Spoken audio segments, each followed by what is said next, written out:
있습니다. 오늘 하나님의 말씀은 요한복음 18장 1절 40절 말씀을 가지고 I am he 네로라 라고 하는 말씀으로 여러분들에게 말씀을 전해드리겠습니다. 우리가 하나님을 잘 믿는다는 것은 예수님께서 과연 어떻게 살아가셨고 또 예수님께서는 어려움이 닥쳤을 때 과연 그 어려움들을 어떻게 해결해 나가시고 문제들을 풀어나가셨는지를 잘 살펴볼 필요가 있습니다. 그러면 우리가 하나님을 잘 믿을 수가 있게 됩니다. 예수님께서는 인간의 몸으로 오셔서 하나님의 뜻을 그의 몸을 통해서 그의 인생 전 생애를 통해서 완전히 성취시켜 나가시고 하나님께 영광, 자기에게도 영광, 또 예수 믿는 모든 사람들에게 영광이 되기를 원하셨던 것이었습니다. 그래서 오늘 우리가 이 세상을 살아가면서 이상과 현실에 방황하는 사람들 많잖아요. 내일과 오늘에 대한 어려움들을 가지고서 살아가는 사람들이 많이 있는데 오늘 이 말씀은 바로 인생은 길이요, 인생의 길이요, 진리요, 생명이 되신 오직 예수 그리스도를 알고 배워간다면 우리의 인생의 방황은 더 이상 일어나지 않을 것입니다. 그래서 오늘 말씀 굉장히 중요합니다. 물론 매주 전하는 말씀이 다 중요한데 오늘 말씀은요, 우리의 인생의 방황, 우리 인생의 고난과 이상, 현실과 또 내일 이런 것들에 대한 방황 속에서 빠진 사람들이라면 정말 내 인생이 왜 이럴까 이런 사람 있잖아요. 그래서 너무 고난 속에서 내가 허덕이다가 나의 어떤 자존감을 다 잃어버렸다 했을 때에도 정말 오늘 이 말씀이 그런 사람들에게 정말로 희망과 소망에 대한 말씀이기 때문인 것입니다. 오늘 우리는 누구를 배워야 해요? 하나님 잘 믿으려면 예수님을 배워야 하는 거예요. 그래서 오늘 말씀을 통해서 예수님을 배워 나갈 때 우리는 더 이상 방황이 있을 수 없습니다. 첫째로 예수님은 끝까지 기도하셨습니다. 우리 1절 말씀을 다시 한번 보세요. 예수께서 이 말씀을 하시고 제자들과 함께 기드론 시내 저편으로 나가시니 거기 동산이 있는데 이 무슨 동산? 겟세마네 동산에서 겟세마네 동산이 있는데 제자들과 함께 들어가니라. 끝. 다른 복음서에는 막 어떻게 기도하는 내용들이 다 구체적으로 나왔지만 오늘 본서에서는 그렇게 많이 기록되지 않았습니다. 기도라고 하는 것은 눈 뜨고 이제 지난주에도 하늘을 우러러 기도하시는 그런 기도도 있었지만은 또 예수님은 새벽에 한적한 곳을 찾아가셔서 하나님께 기도하신 적 있어요, 없어요? 있어요. 그죠? 그런 기도도 있어요. 새벽 기도라고 하는 거. 새벽 기도도 있어요. 그리고 눈 뜨고 막 이렇게 기도하시고 막 오병이어 들고 막 이렇게 기도하시고 막 이런 경우들이 너무 많으셨지만 특별히 그런 기도만 하신 것이 아니라 예수님께서 오늘 보니까 어떤 기도를 하셨더라? 겟세마네 기도를 하셨더라. 그래서 여러분 겟세마네 이 기도라고 하는 것은 우리가 본문에는 다 그런되지 않은 다른 복음서에 보면은 정말로 예수님께서 이 겟세마네에서 정말로 하나님 앞에 이렇게 막 엎드려서 막 기도하는 모습을 좀 생각해 볼 수 있잖아요. 그죠? 그래서 우리는요, 눈 뜨고 기도하는 것도 항상 기도하고 쉬지 말고 기도한 기도도 있지만 새벽에 나와 기도하는 것도 있지만 또 어떤 기도도 있더라? 산에 올라가가 정말로 엎드려서 간절하게 기도하는 것도 있더라라고 하는 것을 꼭 기억하시기 바랍니다. 근데 중요한 것은 이런 기도의 여러 가지 모양들도 있지만 중요한 것은 마지막 순간까지 하나님과의 교제, 하나님과의 교통, 하나님과 하나됨, 하나님과 떨어질 수 없는 그러한 밀접한 관계를 끝까지 유지하셨다는 것이 중요한 거예요. 여러분들이 이 기도할 때 여러 가지 그래서 어떤 분은 목사님 화장실에서 기도해도 됩니까? 기도해도 됩니다. 기도해도 되는데 그런 기도도 있지만 정말로 겟세마네에서 엎드려서 절실한 기도도 있단 말이에요. 그래서 기도도 정말 내 힘과 온 힘을 다 짜내서 하는 그런 기도가 있단 말입니다. 중요한 것은 끝까지 기도하라는 거예요. 끝까지. 예수님은 끝까지 기도하셨던 것입니다. 예수님을 통해서 우리는 배워가야 되는 거죠. 여러분 겟세마네라고 하는 뜻이 뭔 뜻인 줄 아세요? 땅 이름 아닙니까? 땅 이름인데 그 뜻이 있다는 거예요. 기름 짜는 기계. 이게 뜻이란 기름 짜는 기계. 그 당시에 이 기드론 골짜기를 건너서 겟세마네가 있으니까는 이 성전에서 기드론 골짜기를 건너서 기드론 시내지요. 시내를 건너서 이제 거기 이제 들어가셔서 이렇게 겟세마네에서 동산에서 기도하시는데 그쪽 주변으로 해서 이제 뭐가 나무들이 많이 났냐면은 그 감람나무 아세요?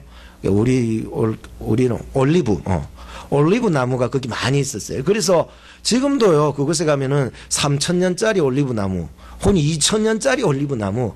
그 당시에도요 이 올리브 나무들이 말이에요 엄청나게 이렇게 성장하고 크게 이렇게 있는 거예요. 그러니까 그 올리브유를 따가지고 뭐 어떻게 하는 거예요? 그거 짜는 거죠. 그래서 아무래도 동네 사람들이 아무래도 동네 사람들이 이 겟세마네에서 거기서 올리브유를 따서 아마 짜서 아마 그쪽 그 에어리아를 아마 겟세마네 기름 짜는 기계가 있다. 뭐 기름 짜는 동네다. 뭐 기름 짜는 곳이다. 뭐 이렇게 불러지지 않았나. 그렇게 생각을 해볼 수가 있습니다. 그래서 예수님께서는 이 겟세마네에서 정말로 겟세마네 그 말 의미대로 정말 그곳에서 짜는 기도예요. 짜는 기도. 꽉 짜내잖아요. 기계처럼 꽉 짜내는 기도. 다른 복음서에 보니까 예수님은 이 얼굴을 땅에 엎으시고 기도하셨다는 게 엎으시고. 그리고는 힘써 기도하시고 간절하게 애써 기도하시고 땀이 땅에 떨어지는 뭐같이 땀은 그냥 이렇게 흘러내리지만 피는 어떻게 돼요? 빠른 속도로 해서 툭툭툭툭 떨어진다는 거예요. 그러니까 예수님이 얼마나 거기서 마지막으로 기도를 하시면서 간절하셨으면은 마치 땀이 땅에 떨어지는 핏방울처럼 그냥 툭툭툭툭 떨어지시면서 기도하네요. 여러분 혹시 그런 기도 해보셨습니까? 뭐 땀이 아니라 눈물 한 방울도 안 나는 그러한 이 시대 속에서 예수님께서는 마지막 기도하시면서 그렇게 피가 떨어지는 그러한 것 같이 땀을 흘리면서 집중적으로 엄청 애쓰면서 기도했다는 것입니다. 기도라고 하는 것은 이렇게 엄청나게 간절함, 절실함. 여러분 출애굽기 27장 20절에 보면 이런 말씀이 하나님께서 말씀하시기를 너희들이 앞으로 성소를 짓는데 출애굽기에서 성소 짓지는 않았잖아요. 지을 것인데 이렇게 가르쳐 주셨잖아요. 성소를 지으면은 그 안에 이제 등대에 불을 밝히는데 그 등대에 불 밝히는 기름을 뭘 나무에서 짜? 올리브 나무의 기름을 단단히 짜내 가지고 그거를 걸러서 깨끗하게 해 가지고 그것을 성소에 만들면 거기에 등대에 불을 그걸로 밝히라. 그런데 뒤에 말씀이 중요했어요. 끄지 말고 계속 밝히래요. 계속. 그래서 저는 그 말씀을 보면서 아하, 우리 교회도 기도의 불이 꺼지지 말아야 될 줄로 믿습니다. 여러분들의 기도가 이 교회를 불을 밝히는 거예요. 오늘 우리의 인생 속에 우리의 마음의 성전 안에도 여러분 불을 좀 밝혀요. 내 생각과 내 뜻 속에도 정말로 꺼지지 않는 등불이 펴 있어야 되지 않아요. 교회에 들어오면 그래도 말씀 가운데 확 쥐어잡으니까 말씀 가운데 살아야 되겠다 했는데 교회 문 밖에만 딱 나서는 순간부터 불을 꺼버리는 거예요. 그러면 안 되는 거예요. 우리의 마음의 성소 안에 불이 꺼지지 않는 등불처럼 여러분 밝혀주는 성도가 되기를 주의 이름으로 축복합니다. 나가면 꺼버린 거예요. 이 본당에 앉아있을 때는 마음에 불을 켜는데 식당으로만 내려가면 꺼버리는 거예요. 이러면 안 되는 거예요. 그래서 우리는 항상 우리의 생각과 우리의 뜻 속에 이 등불을 밝히고 있어야 된다라고 하는 것입니다. 둘째는 2절에서 9절 말씀인데 I am he 내로라. 예수님은 하나님이셨다는 것을 지금 말씀하고 있습니다. 내가 그라는 거예요. 내가 그라. 에고 에이미. 내가 그다라고 하는 거예요. 2절에 보면 이제 겟세마네 동산에 제자들과 함께 예수님이 들어가셔서 기도를 하셨습니다. 근데 거기는 아지트였어요. 늘 예수님이 힘들고 어려울 때 가서 기도하셨던 곳, 또 제자들과 가끔 가서서 하나님의 말씀과 교훈을 가르쳐 주시면서 함께 얘기하셨던 그곳. 그랬다니까 가룟 유다는 또 그곳을 모를 리가 없잖아요. 너무나 잘 알잖아요. 그러다 보니까 가룟 유다가 이미 군대와 하속들과 천부장하고 이렇게 짜가지고 입을 맞춘 다음에 내가 가서 예수님한테 뽀뽀 입맞춤을 하면은 그 사람이 예수인 줄 알고 해서 잡아라. 이래 된 거예요. 그래가지고 가룟 유다가 이 군대와 하속들과 많은 이게 사람들 온데 그 손에 뭐 들고 왔더라? 횃불하고 또 병기들을 들고 왔더라. 이게요. 군대들을 몰고 온 거야. 예수님 한 분 잡으러 오는데 이런 천부장이 이끄는 군대가 온 거예요. 천부장도 왔어요. 천부장. 뒤에 보니까. 예수님께서 나가셔서 말씀하셨습니다. 그 무리들에게. 너희들이 누구를 찾느냐? 그러니까 무리들이 하는 말이 나사렛 예수를 찾는다. 그때 말씀한 거예요. 예수님은 I am he. 내놓으라. 에고이니 라고 얘기한 거예요. 그러니까 전 이 장면을 보고 깜짝 놀랐어요. 다른 복음서에 없어요. 다른 복음서에는 기록하지 아니한 이 장면을 보면서 깜짝 놀랐어요. 왜? 마치 그런 영화 봤잖아요. 왜? 중국 영화 같은 걸 보면은 막 나쁜 놈들하고 막 싸우면 주인공이 약 하면서 손을 흔들어 제끼더니 왁 하니까 앞에서 장풍이 쫙 나가지고 그 사람들이 뒤로 확 물러가가 엎어져 버린 거. 지금 여러분들 예수님이 I am he라고 얘기를 하니까 이 여기 있던 사람들이 뒤로 물러가가지고 엎어져 버렸다니, 땅에 뚝 떨어졌다는 의미예요. 그냥 땅에 뚝 떨어져 버린 거예요. 이게 어디서 이런 일이 일어날 수 있었을까? 에? 참. 전혀 다른 복음서에는 기록하지 않았어요. 이런 장풍 같은 기적 같은 이 일을 기록한 건 오직 요한복음서만 기록하고 있습니다. 저는 예수님의 그 한마디, 이것을 통해 가지고 하나님 되심, 이 요한복음을 기록한 사도 요한의 이 의도는 바로 예수님은 인간이기시도 합니다. 그러나 하나님도 되십니다. 거예요. 믿습니까? 인간 맞아요. 눈물 흘리고 막 괴로워하고 예수님도 막 땀 흘리고 막 맞아요. 맞지만 예수님의 한마디에 장풍이라고 없는 얘기예요. 그러니까 예수님의 한마디에 그냥 나가 떨어져 버린 거예요. 예수님의 말 한마디에 백부장의 하인이 나은 줄로 믿습니다. 믿잖아요. 예수님의 말 한마디에 물이 변해서 포도주가 됩니다. 예수님의 말 한마디에 파도와 풍랑이 그냥 잠잠해집니다. 다 경험한 거잖아요. 여러분 믿습니까? 이게 지금 믿어야 된다니까. 그거 그냥 인간적인 걸 취부해서는 되는 게 아니고 하나님의 신성을 믿어야 된다는 게, 예수님은 하나님이시라는 걸 믿어줘야 되는 거예요. 예수님의 한마디에 죽은 자가 살아난 줄로 믿습니다. 예수님의 한마디에 천지 만물이 지어졌어요. 하나님 혼자 지으신 게 아니에요. 삼위일체 하나님의 공동작업이에요. 이 천지 만물이 그의 말씀 한마디에 그냥 순종을 해나가네요. 예수님은요 바다를 밟고 지나가시는 분이에요. 오병이어 5,000명을 먹이고 12바구니를 남겼습니다. 예수님이 가져오라. 예수님이 기도하니 이게 예수님 안에서는 기적과 같은 일들이 일어나고 있지 않습니까? 우리가 생각하고 우리가 상상하는 그 이상이 지금 예수님에게 일어나고 있지 않습니까? 그런데 오늘 예수님의 한마디에 그 군대가 나가 떨어졌다는데 안 믿는 사람이 있습니까? 목사님 나 못 믿겠다는 거예요. 왜 보통 우리가 무서운데 숨어 있다가 사람들 오면 워이 하면은 내다 이러면은 사람이 깜짝 놀라가 뒤로 나빠져 주실 있지 않냐는 거예요. 그게 아닙니다, 여러분. 그런 인간적인 생각 빼세요. 예수님은 하나님이신 줄로 믿으시기 바랍니다. 하나님이신데요. 또한 예수님께서는 친히 기적과 같은 일들을 통해서 하나님 되심을 보여주실 뿐만 아니라 그의 말씀을 통해서 하나님 되심을 가르쳐 주셨습니다. 8, 9절에 보면은 이제 예수님께서 하나님께서 내게 주신 그 제자들 말이에요. 하나도 잃어버리지 않게 해달라고 그렇게 말했기 때문에 그 말의 성취를 위해서 지금 해나가고 있습니다. 그러니까 여러분 성경 읽다 보면 그 말씀을 응하니라, 응한다는 게 뭐예요? 그대로 되었다는 것이죠. 요한복음 17장 12절에 벌써 앞장에서 자신의 말씀에 이렇게 했잖아요. 내가 아들을 보전하게 지켰나이다. 이미 지키고 있지만 지켰나이다. 그러니까 미래 완료를 써버렸죠. 지켰나이다.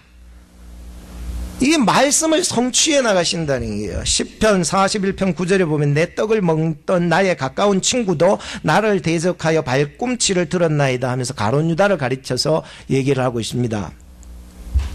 그러니까 예수님의 삶은 하나님의 말씀, 성경 이것을 통해 가지고 그대로 성취해 나가실 뿐만 아니라 자기 속에 계신 그 하나님을 통해서 말씀하시는 것이 그대로 미래의 완료로 그냥 성취되어 버렸다라고 얘기를 해버린 거예요. 그러니까 이게요, 얼마나 이게 사람이 할 수 있는 범위가 아니잖아요. 여러분 생각해 보세요. 예수님은 하나님의 말씀을 성취하시고 그가 자신이 하나님 되심을 지금 정확하게 말씀을 성취해 나가는 것을 통해서도 드러나 보이시게 하셨던 것이에요. 세 번째는 10절부터 11절 말씀, 그리고 15절에서 18절, 25절에서 27절 말씀을 이렇게 모아서 말씀드립니다. 베드로 같은 마음으로는 여러분 지금 예수님 따라갈 수 없습니다. 여러분 베드로의 얘기는 우리가 너무나도 많이 들어왔기 때문에 뭐 크게 설명할 필요는 없습니다. 오늘 본문을 근거해서 말씀을 전해드립니다. 자, 그렇다면 베드로 같은 마음으로는 지금 예수님 따라갈 수 없는데 어떻게 그랬느냐 보니까는 예수님께서 앞에서 이제 내놓으라 막 이렇게 얘기를 하고 있는 상황에서 베드로가 예수님 앞으로 뛰쳐나옵니다. 그리고 칼을 빼어들고는 대제사장의 종으로 왔던 그 하속이었던 말고라고 하는 그 하속의 귀를 쳐버립니다. 이게 무슨 뜻입니까? 누구든지 예수님 건드리면 너희들 이렇게 될 줄 알아.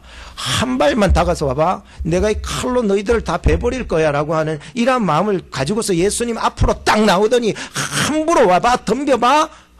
죽을 줄 알아. 이렇게 된 거예요.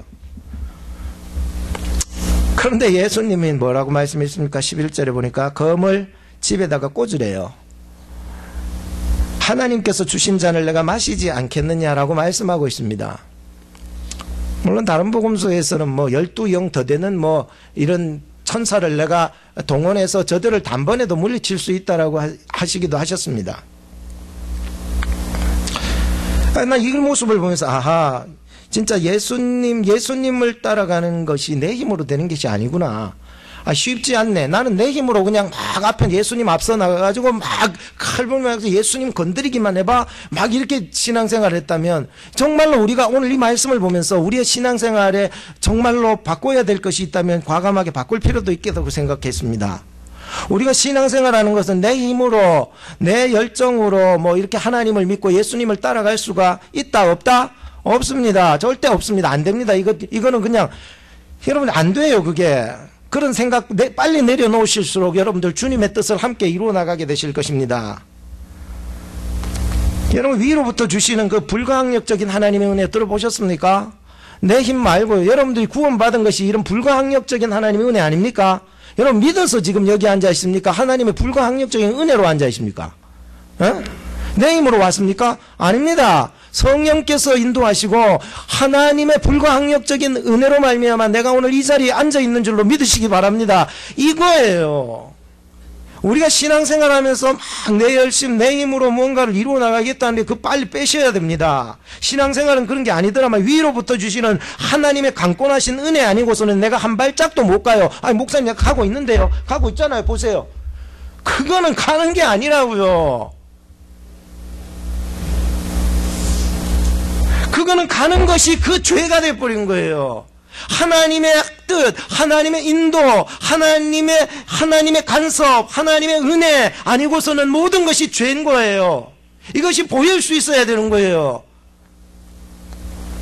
여러분들 이렇게 차 타고 다니다 보면 견인차 보시잖아요. 견인차. 뒤에 뭐 싣고 다닙니까? 혹시 자세히 보신 분. 견인차. 뒤에 뭐 싣고 다닙니까? 십자가 하나 싣고 안 다닙니까? 십자가처럼 생긴 거 맞죠? 뭐 이제 생각나시나 봐. 견인차 뒤에 십자가 짊어지고 가잖아요. 그거 뭐 하려고? 왜 차들이 이렇게 잘 댕기다가 덜덜덜덜 그러다가 막 펑크 나버리고 또 덜덜덜 그러다가 막 더 이상 갈 수 없는 지경에 기름 떨어져 버리고 뭐 갈 수 없는 지경에 길 옆에다가 세워두잖아요. 우리 인생도 똑같잖아요. 내 힘으로 내 멋대로 막 정권 살아봤는데 이게 내 살다 보니까 어디 아프고 어디 질병은 찾아오고 고난 찾아오고 괴로움 찾아오고 사람 때문에 상처받고 여러 가지 괴로움 속에서 빠진 사람들이 막 방황하다가 그냥 길 옆에 쓰러져 있는 거예요. 그때 뭐가 필요하냐? 견인차가 필요한 게, 견인차 뒤에 뭐 달렸다고? 십자가 하나 달렸더라고요. 근데 그 십자가 뭐예요? 차 밑에다 끼워 맞춰가지고 그거를 이제 쓰러지고 상처받고 더 이상 갈 수 없는 그런 피폐된 차를 밑에 집어여가 그걸 번쩍 들어가지고는 끌고 가는 거예요. 사랑하는 여러분, 예수님께서는 오늘 우리들에게 이 십자가의 사건은 우리를 천국으로 인도하는 십자가인 줄로 믿으셔야 돼요. 이 십자가는 우리에게 영생의 말씀이에요.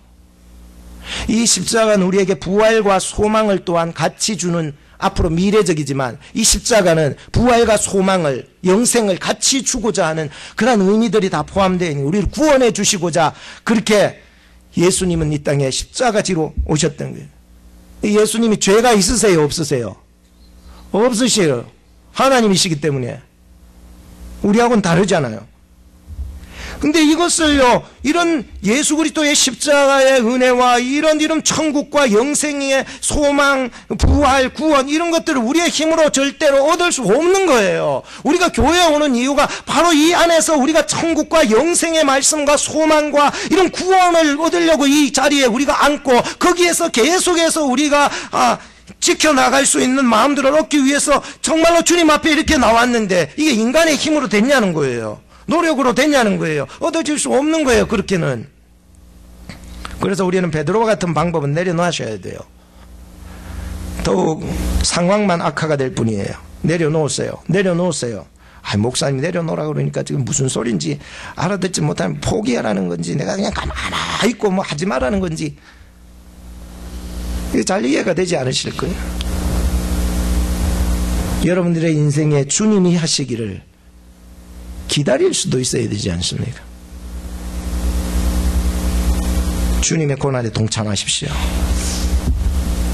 주님이 십자가 지실, 주님이 핍박과 조롱을 받으실 때 도망갈 생각하지 말고, 여러분 이 길 신앙의 길이요 순교 없이 간다고 생각하지 마세요. 앞으로 정말 일이 이제 종말이지, 사실 종말이지만 이러한 시대 속에서 우리가 살아나가면서 순교 없이 피 없이 예수님 따라가려고 생각은 절대로 하지 마세요. 예? 한국에 가면은 외국인들이 한국에 들어와 순교한 사람도 있지만 한국 사람이 한국 안에서 순교한 사람 많아요. 그리고 앞에 보세요. 한 여자분이 나오죠. 이분의 이름은 문중경 전도사님이세요. 이분이 이 목회 개척을 했던 게 증도라고 하는데 주민이 1700명인데 90% 조금 더 된다 그래요. 92%가 전부 다 크리스찬이에요. 이분이 그 하나의 미랄이 되어버린 거예요. 그곳에 가서 92% 정도가 크리스찬이라는 거예요. 여러분 참 17살 때요 시집을 왔는데 시집을 17살 시집을 왔는데 남편을 가만 보니까는 첫날부터 소박을 맞아버린 거야. 이 여자가. 이 전도사님이. 왜냐하니까 그 남편이 다른 여자가 있었던 거예요. 그 다른 여자하고 살아버린 거예요. 그러니까 어떻게 시부모님 모시고 그냥 사는 거예요. 그러다가 목포에 가가지고 그 이성봉 목사님이라고 옛날에 있어요. 이성봉 목사님의 설교를 듣고 복음을 받아들여가지고 그리고 신학교에 들어가는 거예요. 그 권유로 신학교 들어가서 이제 복음을 더 깊이 깨닫고 하여서는 전도사님이 되셔서 자기가 이제 목포에서 이제 전도사가 되겠다 해서 이제 자기 첫 개척지가 바로 증도라고 하는 곳에 이제 간 거예요. 증도에 가서 이제 복음을 전했을 때. 일제시대 때 엄청난 어려움들을 다 겪어내고 그 다음에 6.25가 닥쳐왔을 때 이제 순교를 당하게 되는 거예요. 그때 순교 당할 때 왜 이게 공산당들이 증도에 와가지고 이 전도사님을 죽여버리게 됐냐면은 이 여자는 가만 놔두고 계속 전도한다는 거야. 이 공산주의의 이 사상에서 가장 적이다는 거지. 그래서 씨암탉 알죠? 계속 알을 낳는 거. 그러다 넌 씨암탉이기 때문에 너를 죽여야 된다. 이래 된 거예요. 그래서 성도들하고 양딸을 하나 뒀는데, 걔도 이제 전도사님이죠. 그러니까, 그렇다면 나는 죽여도 이 성도들은 죽이지 마라. 내 양딸은 죽이지 마라. 그리고 자기가요, 거기서 죽창으로 찔리고 총으로 쏴가지고 죽여가지고는 거기 땅바닥에 8일 동안이나 내팽개친 상태로 그렇게 둬버렸다가 나중에요, 사람들이 이렇게 무덤을 만들어가지고 묻어줬던 그런 전도사님이세요. 사랑하는 여러분, 오늘 우리가 신앙생활을 한다는 것이 내 힘으로 예수님 따라갈 수 없습니다. 이 길은요, 눈물 없이 갈 수 없는 길이에요. 고난 없이 갈 수 없는 길이라고요. 여러분이 태연하게 있어서 그게 따라갈 수 없는 길이에요. 베드로의 마음 갖고는 지금 따라갈 수 없어요. 계속 부인하고 욕하고 조롱하고 할 때, 예수님 나 모른다고, 나 그와 상관이 없다고, 예수님 내가 그러는데 나는 그거 모른다고, 나 상관없는 사람이라고, 나 정말 모른다고 이래버리니까 뭐가 울었더라? 닭이 울었더라. 예수님의 말씀 그대로 이루어지고 있었던 거예요. 마지막으로 네 번째는 12절부터 14절, 그리고 19절부터 24절, 29절부터 40절 말씀을 조합해서 말씀드리겠습니다. 예수님은 끝까지 고문을 받으면서도 진리를 파수해 나가셨습니다. 여러분, 예수님은 지금 누구에게 고문을 받으셨습니까? 이렇게 보면은 지금 안나스라고 하는 인물이 나오잖아요. 다른 복음서에는 없지만은 안나스라는 인물을 거론시켰어요. 원래는 어느 대제사장에게 갔었어요? 가야바라고 하는 대제사장에게만 한 거예요. 이게 사내들인 공회의 그 재판장이기 때문에 그것이 공식적인 재판장인데, 공식적인 재판장에 가기 전에 지금 안나스라고 하는 대제사장에 갔어요. 그리고 나서 가야바에게 가고, 그 다음에 빌라도에다 갔다가, 그 다음 빌라도에게 나에게 이 사람 상관없으니까 저쪽 동네 사람하고 해라. 그래서 헤롯한테 갔다가 헤롯도 안 된다 그래가지고 다시 이렇게 빌라도에 와서 마지막으로 이제 처형이 되는 결론이 지어지게 되는데, 당시에 이 안나스라고 하는 사람은 굉장히 거물이었어요. 왜? 지금 실질적으로 대제사장은 가야바가 하고 있지만 이 당시에는, 그러나 뒤에 돌아서서 대제사장의 어떤 실무적인 실제 인물은 바로 이 안나스라고 하는 사람이에요. 왜냐하면은 이 가야바는 안나스의 뭐더라? 사위였더라. 그러니까 안나스가 장인이에요. 그리고 안나스에게 또 네 아들이 다 제사장 직분을 받았어요. 그러니까 구약 성경에 보면은 이 대제사장은 아론 계열을 통해서 이렇게 흘러나오가 한 사람으로 하고 제사장으로 이렇게 들어가는데, 이 아론이 만약에 이 상황을 보면 웃었을 거예요. 이런 경우가 다 있나? 이건 아론 계열도 아니고 하나님이 예약하신 계약하신 그러한 법도도 다 아니고, 왜 그러냐면 이 안나스라고 하는 거 돈 주고 직분 샀잖아요.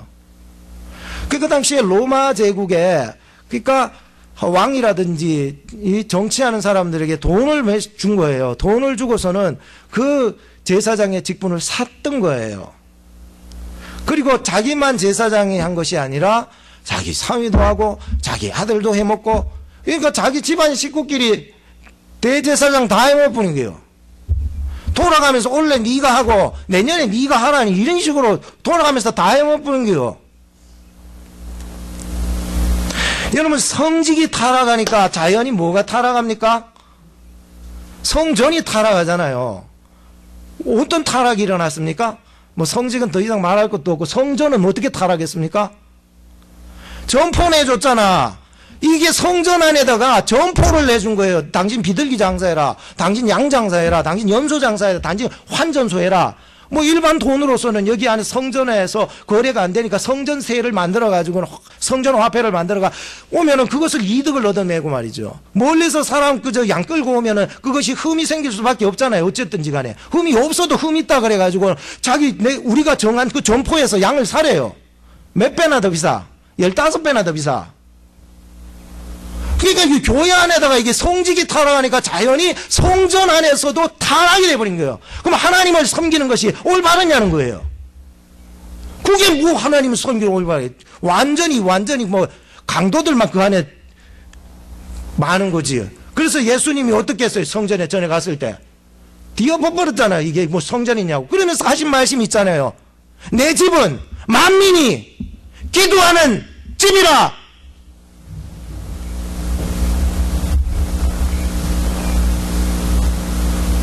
예수님은 말씀하셨잖아요. 내가 이런 성전을 헐어버리고 며칠 만에 세우겠다고? 3일 만에 세우겠다는 게 이 말이 자기의 몸을 통해서 새로운 성전의 어떤 계약을 얘기하고 계신 저는 이해를 못한 이 대제사장들이 이거 별미로 나중에 죽이잖아요. 첫 번째. 엄청나잖아요, 지금.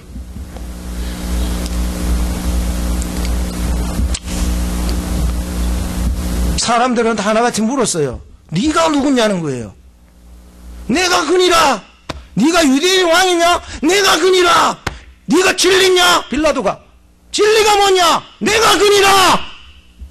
에고 에이미 아이엠이 내가 그니라. 내가 다시 성전을 세울 거니라. 오늘 우리의 썩어 빠지고 무너진 우리의 성전이 회복이 되어야 되지 않냐는 거죠. 주여, 내 마음 상태는 어떤지요? 나의 옛날의 습성과 나의 잘못된 전통과 나의 어떤 잘못된 신앙 속에서 나는 과연 나의 이 신앙 속에서 예수 그리스도 안에서 회복이 되어져야 되지 않을까? 오늘날 교회는 본질을 회복해야 됩니다. 예배를 드리더라도 신령과 진정으로 하나님 앞에 예배할 수 있는 성도들이 될 수 있기를 주의 이름으로 축복하고요. 아멘도 크게 하세요. 방송 나가지만.